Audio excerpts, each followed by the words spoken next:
안녕하세요. 뉴스와 사람들입니다. 정청래 후보는 국회 기자회견에서 최민희 후보와 오마이TV 간 논란에 대한 질문에 이렇게 발언했지요.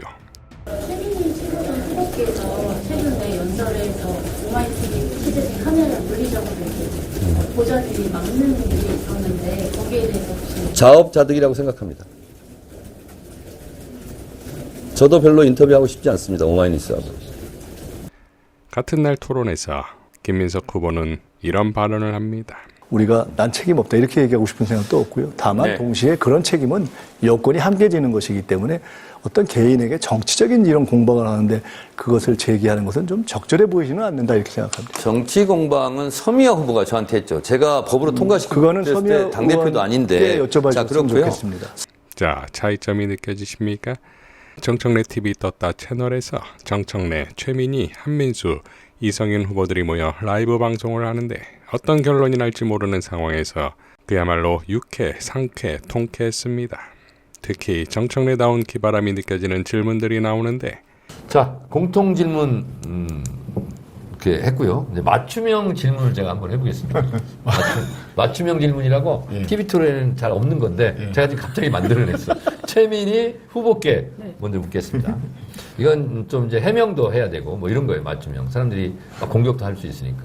어느 댓글에 보니까 그 딸 결혼식 때 문제를 가지고 아직도 시비를 걸더라고요. 해명의 시간을 1분 30초 드리겠습니다. 저는 그때 정말 과방위원장의 일이 너무너무 많았어요. 공부할 것도 많고. 그래서 딸이 결혼한다, 알았다. 그리고 결혼식 전날, 제발 좀 와달라고. 그게 다였어요. 그 다음에 뭐 제가 청첩장 전혀 돌리지 않았고, 청첩장을 아는 사람만 줬고요. 저 사실 못 갔어요, 결혼식. 얘기 안 했어요. 이제 그 딸 결혼식 날짜를 못 챙겨서 무리를 빚은 거에 대해서 대단히 죄송하게 생각합니다. 네. 이렇게 우리는 같은 편 토론을 하지만 이렇게 물어볼 걸 물어봅니다. 맞춤형 질문이라고. 이성윤 의원께 맞춤형 질문을 하려는데 생각이 안 나네요. 한민수부터 하겠습니다. 물어보시죠. 한민수 후보께 묻겠습니다. 국민일보 기자였잖아요. 그렇습니다. 근데 국민일보가 그렇게 뭐 진보 성향 언론은 아니잖아요. 좀 조용히 하세요. 좀 제가. 자, 그런데 그 국민일보 기자를 하면서 민주당을 이제 전문용어로 조졌다 이런 거 있잖아요. 그런 기사를 쓴 적이 있습니까? 없습니까? 있죠. 네. 기억나는 거 있어요? 크게는 없습니다. 근데 제가 솔직히 얘기하세요. 다진 납세. 그러니까요. 네. 근데 제가 큰 특종을 했던 건 기억이 납니다. 자, 이성윤 후보께 맞춤형 질문하겠습니다. 검사를 하면서 내가 진짜 검사하기를 진짜 잘했다. 라고 생각되는 순간이 있었습니까? 저는 그 검사 시절에 제가 대형 참사 사건을 많이 수사했었습니다. 그래서 조윤태 성수대교 사건 수사했고요. 아, 성수대교? 예. 그때부터 검사였어요? 예. 성수대교 붕괴 사건? 예, 제가 수사했습니다. 아, 그래요? 그 다음에 그래서 예. 범인 잡았어요? 잡았습니다. 누구였어요? 동아건설. 아, 맞죠. 부실공사 그거죠. 부실공사 동아건설. 아, 그거 잡아서 구속시켰어요? 예. 구속 동아건설 회장은 구속 못 시켰고요. 나머지 잘 못한 거잖아, 그러면. 그때는 이제 눈치 봤습니까? 그때는 법리가 발달 안 돼가지고 과실범의 공동정범 법리가 굉장히 어려웠습니다. 그 다음에 제가 또 상품을 수사했습니다. 진짜? 예. 상품 때 그 법리를 이용해서 다 유죄를 받았어요. 내가 다 취재한 데인데. 거기가 지금 아크로비스타죠? 예, 그렇습니다. 그 다음에 제가 이제 그 세월호 사건을 수사했습니다. 진짜요? 예. 그때는 304분 동안. 참사 전문 검사였어요? 참사 전문인데요. 지금 지나고 보면 그 과실범의 공동정범 이론을 엄청 발전시켰다. 과실범의 공동정범. 공동정범. 예. 이어 또 이렇게 발언했지요. 당대표가 되시면 좀 강하게 했으면 좋겠습니다. 네, 그런 생각입니다. 이번엔 좋은 게 좋은 거다. 이런 식으로 하면 안 될 것 같고요. 제가 당대표가 되면 윤리감찰단장 즉시 임명하고 지금 그래서 김민석 의원은 윤리감찰을 바로 해야 됩니다. 이거 본인을 위해서라도.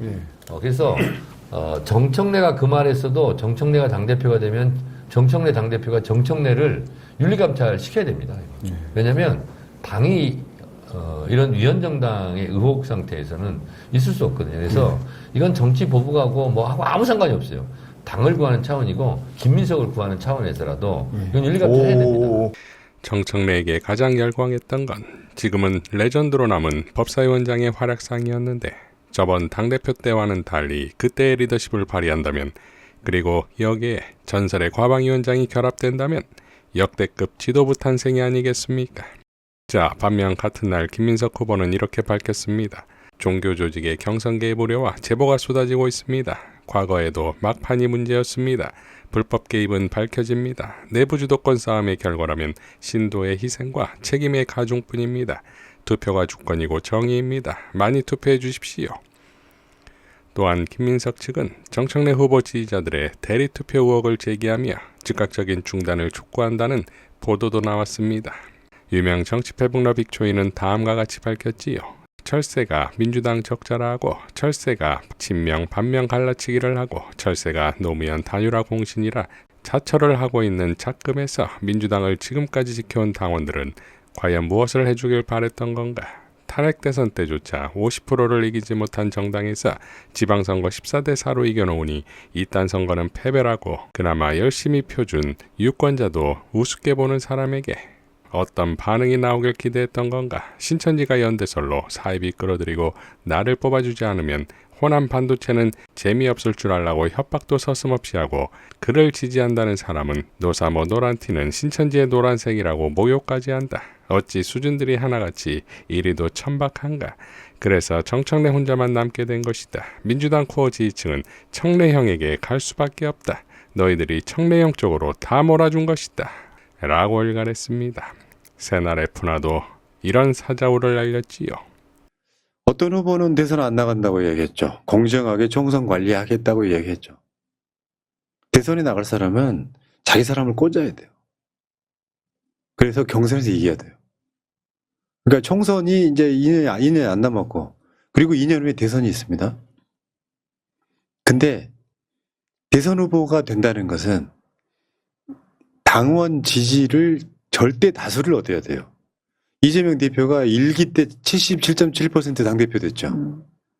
그러니까 경쟁자가 없었고요. 2기 때는 더 높았어요. 80%대였어요. 그렇죠. 그 정도 되면은 대선 나가는데 아무 무리가 없는데 지금 현재까지 물론 뭐 사실 표수로는 무의미하지만 현재까지 절반도 못 얻고 있는 분이 대선 나갈 수 있습니까? 이런 이야기를 한번 드려볼까요? 현실 자각을 좀 시켜드릴까요? 총선은 이길 수 있을 것 같으세요? 사람 감정은 빈정상하면 그게 안 돼요. 총성도가 떨어진다고 지금 최근에 이재명 대통령 지지율이 떨어진 것도 그런 현상인 거잖아요. 총성도가 떨어져. 부동산 정책 하든지 말든지 코스피가 떨어지든지 말든지 정이 떨어진 사람들이 한 10% 나오니까 지지율이 빠지는 거하고 똑같아요. 총선을 어떻게 치르려고 그래요?